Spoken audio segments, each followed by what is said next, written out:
या देवी सर्वभूतेषु मां शैलपुत्री रूपेण संस्थिता। नमस्तस्यै नमस्तस्यै नमस्तस्यै नमो नमः। ओम दुम दुर्गाय नमः। आज के इस पहले अध्याय में हम दुर्गा सप्तशती का पहला पाठ का श्रवण करेंगे। तो आप सभी भक्तों से अनुरोध है कि रोजाना आप इस पाठ का श्रवण जरूर करें। महर्षि मार्कंडेय बोले, सूर्य के पुत्र शावर्णी की उत्पत्ति की कथा विस्तार पूर्वक कहता हूं, सुनो। शावर्णी महामाया की कृपा से जिस प्रकार मनवंतर के स्वामी हुए, उसका भी हाल सुनो। पहले स्वारोचित नामक राज्य था। वह प्रजा को अपने पुत्र के समान मानते थे, तो भी कोलाविंदवशी राजा उनके शत्रु बन गए। दुष्टों को दंड देने वाले राजा सूरत की उनके साथ लड़ाई हुई। कोलाविंदसियों के संख्या में कम होने पर भी राजा सूरत युद्ध में उनसे हार गए। तब वह अपने नगर में आ गए। केवल अपने देश का राज्य ही उनके पास रह गया और वह उसी देश के राजा होकर राज्य करने लगे। किंतु उनके शत्रुओं ने उन पर वहां आक्रमण किया। राजा को बलहीन देखकर उसके दुष्ट मंत्रियों ने राजा की सेना और खजाना अपने अधिकार में कर लिया। राजा सूरत अपने राज्य अधिकार को हार कर शिकार खेलने के बहाने घोड़े पर सवार होकर वहां से एक भयंकर वन की ओर चले गए। उस वन में उन्होंने महर्षि मेधा का आश्रम देखा। वहां मेधा महर्षि अपने शिष्यों तथा मुनियों से सुशोभित बैठे हुए थे और वहां कितने ही हिंसक जीव परम शांति भाव से रहते थे। राजा सूरत ने महर्षि मेधा को प्रणाम किया और महर्षि ने भी उनका उचित सत्कार किया। राजा सूरत महर्षि के आश्रम में कुछ समय तक ठहरे।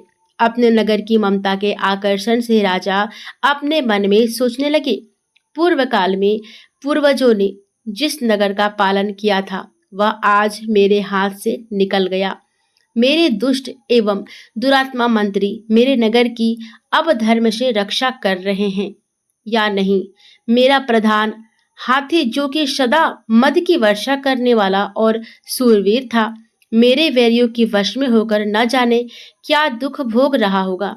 मेरे आज्ञाकारी नौकर, जो मेरी कृपा से धन और भोजन पाने से सदैव सुखी रहते थे और मेरे पीछे पीछे चलते थे, वह अब निश्चय ही दुष्ट राजाओं का अनुसरण करते होंगे तथा मेरे दुष्ट एवं दुरात्मा मंत्रियों द्वारा व्यर्थ धन को व्यय करने से संचित किया हुआ मेरा खजाना एक दिन अवश्य खाली हो जाएगा।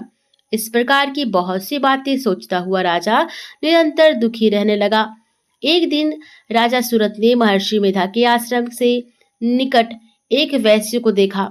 राजा ने उससे पूछा, भाई तुम कौन हो? यहाँ तुम्हारे आने का क्या कारण है और तुम मुझे शोकग्रस्त अनमने से दिखाई देते हो, इसका क्या कारण है? राजा के यह नम्र वचन सुन वैश्य ने महाराज सूरत को प्रणाम करके कहा। वैश्य बोला, राजन, मेरा नाम समाधि है। मैं धानियों के कुल में उत्पन्न एक वैश्य हूँ। मेरे दुष्ट स्त्री पुत्रादिकों ने लोभ से मेरा शव छीन लिया और मुझे घर से निकाल दिया। मैं इस तरह से दुखी होकर इस वन में चला आया और यहाँ रहता हूँ। मैं इस बात को भी नहीं जानता कि अब घर में इस समय सब कुशल है या नहीं।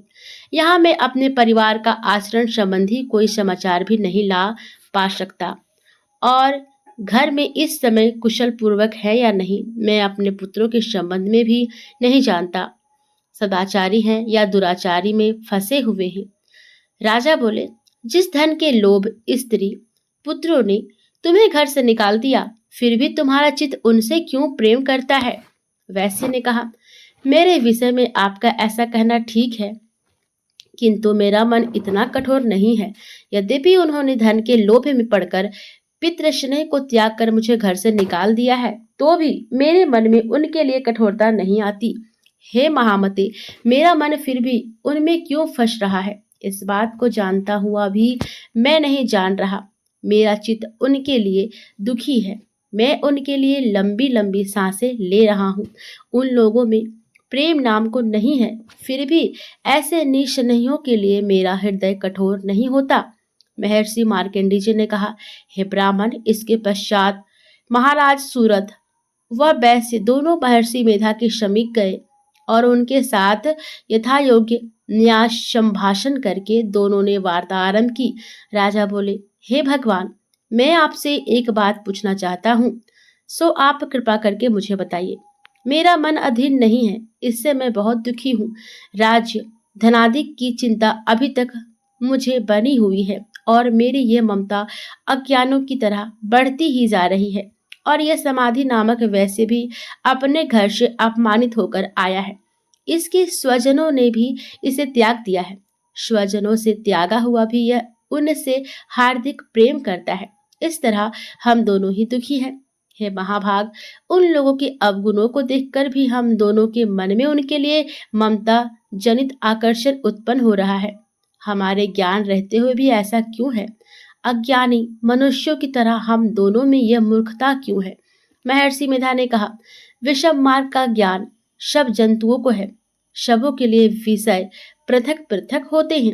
कुछ प्राणी दिन में नहीं देखते और कुछ रात को, परंतु कई जीव ऐसे हैं जो दिन रात तथा दोनों समय देख सकते हैं। यह सत्य है कि मनुष्य में ज्ञान प्रधान है, किंतु केवल मनुष्य ही ज्ञानी नहीं होता। पशु पक्षी आदि भी ज्ञान रखते हैं। जैसे यह पशु पक्षी ज्ञानी है, वैसे ही मनुष्यों का ज्ञान है, और जो ज्ञान मनुष्यों में वैसे ही पशु पक्षियों में है, तथा अन्य बातें भी दोनों में एक जैसी पाई जाती है। ज्ञान होने पर भी इन पक्षियों की ओर देखो कि अपने भूख से पीड़ित बच्चों की चोंच में कितने प्रेम से अन्न के दाने डालते हैं। हे राजन, ऐसा ही प्रेम मनुष्यों में अपने संतान के प्रति भी पाया जाता है। लोभ के कारण अपने उपकार का बदला पाने के लिए मनुष्य पुत्रों की इच्छा करते हैं और इस प्रकार मोह के गड्ढे में गिरा करते हैं। भगवान श्री हरि की जो माया है, उसी से यह संसार मोहित हो रहा है। इसमें आश्चर्य की कोई बात नहीं, क्योंकि वह भगवान विष्णु की योग निद्रा है। यह माया ही है जिसके कारण संसार मोह में जकड़ा हुआ है। यही महामाया भगवती देवी ज्ञानियों के चित्त को बलपूर्वक खींचकर मोह में डाल देती है और उसी के द्वारा संपूर्ण जगत की उत्पत्ति होती है। यही भगवती देवी प्रसन्न होकर मनुष्य को मुक्ति प्रदान करती है। यही संसार के बंधन का कारण है तथा संपूर्ण ईश्वरों की भी स्वामिनी है।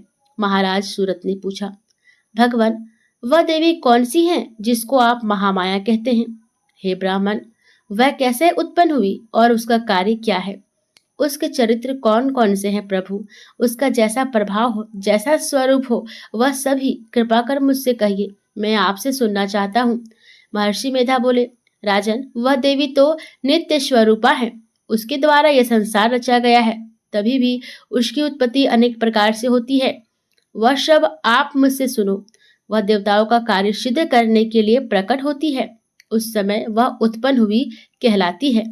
संसार को जलमय करके जब भगवान विष्णु योग निद्रा का आश्रय लेकर शैश शैया पर सो रहे थे, तब मधु कैटब नाम के दो असुर उनके कानों के मैल से प्रकट हुए और वह श्री ब्रह्मा जी को मारने के लिए तैयार हो गए।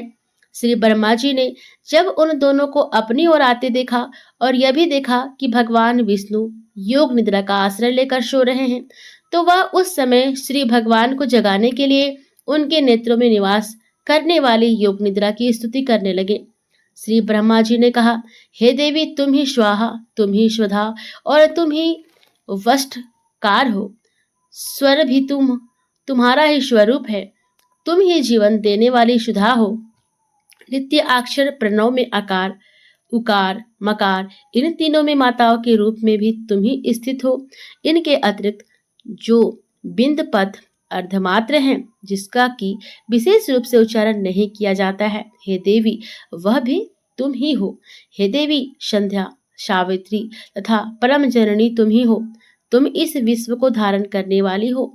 तुमने ही इस जगत की रचना की है और तुम ही इस जगत का पालन करने वाली हो। तुम ही कल्प के अंत में सबको भक्षण करने वाली हो। हे देवी, जगत की उत्पत्ति के समय तुम सृष्टि रूपा होती हो, पालन काल में स्थित रूपा हो और कल्प के अंत में संहार रूपा धारण कर लेती हो। तुम ही महाविद्या, महामाया, महामेधा, महारात्रि और मोहरात्रि हो। श्री ईश्वरी और बोध स्वरूपा बुद्धि भी तुम ही हो। लज्जा, पुष्टि, दुष्टि, शांति और क्षमा भी तुम ही हो। तुम खड़ग धारणी, शूल धारणी, घोर रूपा तथा गदाचक्र, शंख और धनुष को धारण करने वाली हो। वान, भुषुंडी और परिघ यह भी तुम्हारे ही अस्त्र हैं। तुम सौम्य और सौम्यतर हो। यही नहीं बल्कि जितनी भी सौम्य तथा सुंदर वस्तुएं इस संसार में हैं, उन्हें सबसे बढ़कर सुंदर तुम हो। पर और अपर सबसे पर रहने वाली सुंदर तुम ही हो।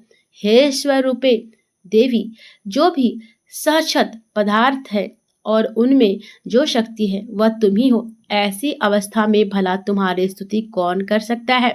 इस संसार के सृष्टि, पालन और संहार करने वाले जो भगवान हैं, उनको भी जब तुमने निद्रा के वशीभूत कर दिया है, तो फिर तुम्हारी स्तुति कौन कर सकता है। मुझे भगवान विष्णु तथा भगवान शंकर को शरीर धारण कराने वाली तुम ही हो। तुम्हारी स्तुति करने की शक्ति किसमें है। हे देवी, तुम तो अपने इन उदार प्रभावों के कारण ही प्रशंसनीय हो। मधु और केटव जो भयंकर असुर हैं, इन्हें मुंह में डाल दो और श्रीहरि भगवान विष्णु को भी जल्दी जगा दो और उनमें इनको मार डालने की बुद्धि भी उत्पन्न कर दो। महर्षि मेधा बोले, हे राजन, जब श्री ब्रह्मा जी ने देवी से इस प्रकार स्तुति करके भगवान को जगाने तथा मधु और केटव के मारने के लिए कहा, तो वह भगवान श्री विष्णु के नेत्र, मुख, नासिका, बाहु, हृदय और वक्ष स्थल से निकल ब्रह्मा जी के सामने खड़ी हुई। उनका ऐसा करना था कि भगवान श्री हरि तुरंत जाग उठे और दोनों असुरों को देखा, जो कि अत्यंत बलवान था, पराक्रमी थे और मारे क्रोध के जिनके नेत्र लाल हो रहे थे और जो ब्रह्मा जी का वध करने के लिए तैयार थे। तब क्रुद्ध होकर उन दोनों दुरात्मा असुरों के साथ भगवान श्री हरि पूरे 5000 वर्ष तक लड़ते रहे। एक तो वह अत्यंत बलवान तथा पराक्रमी थे, दूसरे महामाया ने भी उन्हें मोह में डाल रखा था।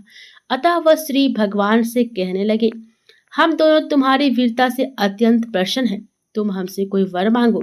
भगवान ने कहा, यदि तुम मुझ पर प्रसन्न हो तो अब तुम मेरे हाथों से मर जाओ। बस इतना सा ही वर मैं तुमसे मांगता हूँ, यहाँ दूसरे वर से क्या प्रयोजन है।